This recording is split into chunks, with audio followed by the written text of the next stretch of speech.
What's up everyone, welcome back to the channel. तो guys आज मैं आपसे जो बात करने जा रहा हूँ वो बहुत ही इंपॉर्टेंट है, बट वो सब्जेक्ट्स बहुत ही नेग्लेक्टेड रह जाते हैं हमारे पास। मतलब हम समझते ही नहीं है कि हमारा जो एग्जाम है वो 300 नंबर का नहीं है भैया, वो 500 नंबर का होता है।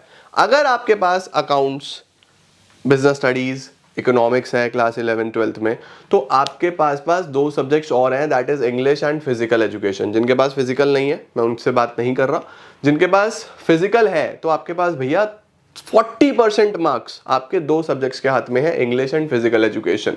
तो आज मैं आपको यही डिस्कस करने वाला हूं कि एक्चुअल में फिजिकल एजुकेशन और इंग्लिश पढ़ना कैसे है कि आप बहुत अच्छे से एक्सेल कर पाओ और आपको बोर्ड्स में बिल्कुल भी प्रेशर ही ना आए। और अगर आप क्लास 11th में हो तो आपके फाइनल एग्जाम्स में आपको बिल्कुल भी प्रेशर ना आए इन सब्जेक्ट्स का और आपके लिए चीजें इजी हो जाए। तो बहुत ध्यान से इस वीडियो को देखना, इसके अंदर बहुत सारी चीजें डिस्कस करूंगा और आपको हेल्प करूंगा 200 नंबर पक्के करने में। 300 तो चलो हम कर ही लेंगे, बचे हुए 200 भी तो करो। चलिए लेट्स बिगिन।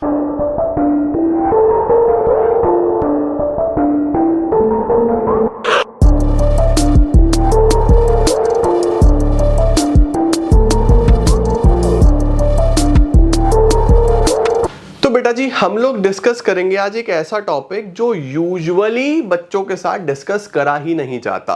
भाई हम लोग क्या करते हैं, हम तैयार करते रहते हैं अकाउंटेंसी, हम तैयार करते रहते हैं बिजनेस स्टडीज, हम तैयार करते रहते हैं इकोनॉमिक्स। पूरा साल हम पढ़ते रहते हैं।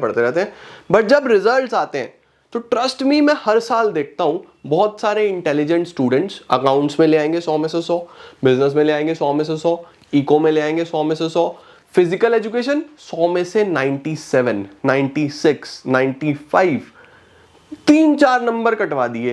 इंग्लिश 94, 95, ऑल इंडिया टॉपर बनते बनते रह गए। क्यों ऐसा क्यों होता है? क्योंकि हम लोग लाइटली लेते हैं इंग्लिश और फिजिकल एजुकेशन जैसे सब्जेक्ट्स को। हमें लगता है यार हम लोग कर लेंगे, आसानी से हो जाएगा। फिजिकल एजुकेशन मैं क्लास 12th का पिछले 2-3 साल से यूट्यूब पे पढ़ा रहा हूँ। आप अगर पीछे जाके देखोगे तो आपको मेरी प्लेलिस्ट मिल जाएंगी। और क्लास 11th का मैंने इस साल से पढ़ाना स्टार्ट किया था, तो क्लास 11th का मैंने पढ़ाया है। बच्चों को काफ़ी हेल्प भी मिली और बहुत अच्छा भी लगा। बट अगर आप साइंस स्टूडेंट हो, पीसीएम है आपके पास, फिर बचे हुए दो सब्जेक्ट्स आपके पास इंग्लिश और फिजिकल आप लोग जरूर लेते हो। साइंस वाले बच्चे फिजिकल ले लेते हैं यूजुअली क्योंकि उनको हेल्प करता है, राइट। उसके साथ साथ ह्यूमैनिटीज में भी बहुत सारे बच्चों के पास फिजिकल एजुकेशन होता है, इंग्लिश होता ही होता है। तो यू नीड टू थिंक कि अभी दिसंबर आ रहा है, ठीक है, फेब के मिड से लगभग तुम्हारे बोर्ड्स होंगे। तो कई बार ऐसा होता है बेटा कि अगर आप स्ट्रैटेजिकली अभी से अपना फिजिकल एजुकेशन और इंग्लिश तैयार कर लेते हो ना, तो आपको टाइम मिल जाता है अदर सब्जेक्ट्स की तैयारी करने के लिए। जैसे लास्ट ईयर ऐसा हुआ था कि हमारे पास एक सब्जेक्ट में कम छुट्टी थी, फिजिकल एजुकेशन में ज्यादा छुट्टी थी। तो अगर उस टाइम पे आपका फिजिकल एजुकेशन तैयार है तो फिर आपके लिए बहुत ईजी है वहां पे वो टाइम डिवोट करना उस सब्जेक्ट पे जो मेरा मेन सब्जेक्ट है। फॉर एग्जांपल कोई फिजिक्स का पेपर आ गया या फॉर एग्जांपल अकाउंट्स का पेपर आ गया, अकाउंट्स में छुट्टी कम है, फिजिकल एजुकेशन में छुट्टी मिल गई, तो आप वो वाला टाइम डिवोट कर सकते हो ना अकाउंट्स को। तो स्ट्रैटेजिकली सोचो कि अगर आपके दो सब्जेक्ट तैयार होते हैं तो आपका 40% ऑफ द मार्क्स तैयार होते हैं। तो कैसे तैयार करना है सर, किस तरीके से हम इन सब्जेक्ट्स को पढ़ सकते हैं? English to be very honest आप आराम से कर सकते हो। रीडिंग पोर्शन आपको खुद ही करना होता है, कॉम्प्रिहेंशन वगैरह प्रैक्टिस करने होते हैं। राइटिंग पोर्शन जितना लिख लिख के प्रैक्टिस करोगे उतना बढ़िया हो जाओगे। जितना आपको फॉर्मेट्स अच्छे से पता होंगे, जितना आपको फॉर्मेट्स का नॉलेज होगा कि भैया कहाँ बॉक्स बनाना है, किस तरीके से लेटर राइटिंग करते हैं, नोटिस राइटिंग कैसे करते हैं, आर्टिकल्स कैसे लिखते हैं, वो सब आपको पता होना चाहिए। फिर बचता है लिटरेचर पोर्शन। लिटरेचर पोर्शन में तो आपको स्टोरी टेलिंग आनी चाहिए कि आपने स्टोरी पढ़ी है, मेन चीजें आपको याद हैं। ऑल्दो मैं लिटरेचर को बहुत ही यूजलेस समझता हूँ 11-12 के कॉन्टेक्स्ट में, क्योंकि इसका कोई पर्पस नहीं है। क्यों हम पढ़ रहे हैं, इसका क्या पर्पस है? हमें या तो कॉम्पिटिटिव एग्जाम्स में ये पूछी जाए या कुछ चीजें करी जाए, बट ठीक है यार, हमारे एकेडमिक्स में है तो हमें करना है। तो आप थोड़ा सा अपना वीक में 2 दिन निकालो बेटा। वीक में 2 दिन कैसे निकालने हैं? सैटरडेज और संडेज। सैटरडे आप दो अपना फिजिकल एजुकेशन को, संडे आप दो इंग्लिश को, और अपने मेजर सब्जेक्ट्स का रिवीजन करो। देखो मैं तुम्हें एक चीज बताता हूं, बहुत सारे बच्चे बहुत शानदार स्कोर करते हैं जो इन 2 दिन का फुल यूटिलाइजेशन कर लेते हैं, सैटरडे एंड संडे। देखो सैटरडे तुम लोग का ऑफ कोर्स स्कूल वगैरह भी होगा, क्लासेस भी होंगी, तो सैटरडे तुम लोग सिर्फ और सिर्फ फिजिकल एजुकेशन पढ़ लो। शाम के टाइम में, एक चैप्टर बस, physical education 1 chapter every Saturday evening आपको पढ़ना है, ठीक है। संडे में आप half day, first half of the day, यानी कि 2-3 बजे तक अप टू 2-3 PM आप इंग्लिश का थोड़ा थोड़ा प्रिपरेशन कर लो, एंड नेक्स्ट हाफ जो आपका लेटर हाफ है उसमें आप रिवीजन करो कि आपने पूरे हफ्ते में क्या पढ़ा है। ये प्लान बच्चों सुपर्ब काम करेगा तुम्हारे लिए, एंड ट्रस्ट मी तुम 1 महीने में देखना कितने कॉन्फिडेंट फील करोगे। सैटरडे को तुम्हें सिर्फ फिजिकल एजुकेशन सिर्फ एक चैप्टर तैयार करना है, ठीक है। और संडे को तुम्हें आधा दिन में इंग्लिश तैयार करना है, और आधा दिन में तुमने जो भी तुम्हारे मेजर 3 सब्जेक्ट्स में एक हफ्ते में जो पढ़ा है उसका रिवीजन कर लो। देखो क्या बढ़िया टाइम टेबल बनता है तुम्हारा, अगर तुम सैटरडे और संडे का फायदा उठाते हो। अब मैं आपकी कैसे हेल्प कर सकता हूं बच्चों? देखो, मैं आपकी हेल्प करने वाला हूं फिजिकल एजुकेशन में, क्योंकि मैं हर साल करता आया हूं। अब देखो, हर साल मैं क्लास 12th के लिए क्या करता था, एवरी ईयर मैं ये करता था कि फिजिकल एजुकेशन बच्चों को बोर्ड से पहले करा देता था। मतलब जितनी भी छुट्टियां होती थी, 1 शॉट सारे वीडियोस फटाफट एग्जाम से पहले कराया, बच्चों का पेपर बढ़िया हो गया। इस साल मैं डबल हेल्प करूंगा, मैं 1 शॉट भी कराऊंगा एग्जाम से पहले, और मैं अभी से शुरू करने जा रहा हूं तुम्हारी फिजिकल एजुकेशन। मैंने तुम्हें प्रॉमिस किया था कि मैं दिसंबर में तुम्हारे लिए बहुत कुछ लेके आऊंगा और मजा आ जाएगा। This is one of them, not all of them. अभी बहुत कुछ आएगा, just one of them. December 2, मेरी बात समझना, क्लास 11th के लिए अलग स्ट्रैटेजी है, क्लास 12th के लिए अलग स्ट्रैटेजी है। देखो, क्लास 11th का मैं ऑलरेडी 5 चैप्टर्स करा चुका हूं, मेरे पास बचे हैं 5 चैप्टर्स। तो हमारे पास क्लास 11th के लिए आपको क्या करना है, 2 तारीख को आपका सैटरडे आएगा, आप फर्स्ट 5 चैप्टर्स जो आपने हाफ ईयरली में भी दिए हैं, फर्स्ट 5 चैप्टर्स यहां बैठ के रिवाइज करो। एक दिन में नहीं कर पाते तो 2 से 9 तारीख के बीच में 7 दिन है, 7 दिन के अंदर अंदर रिवाइज कर लो।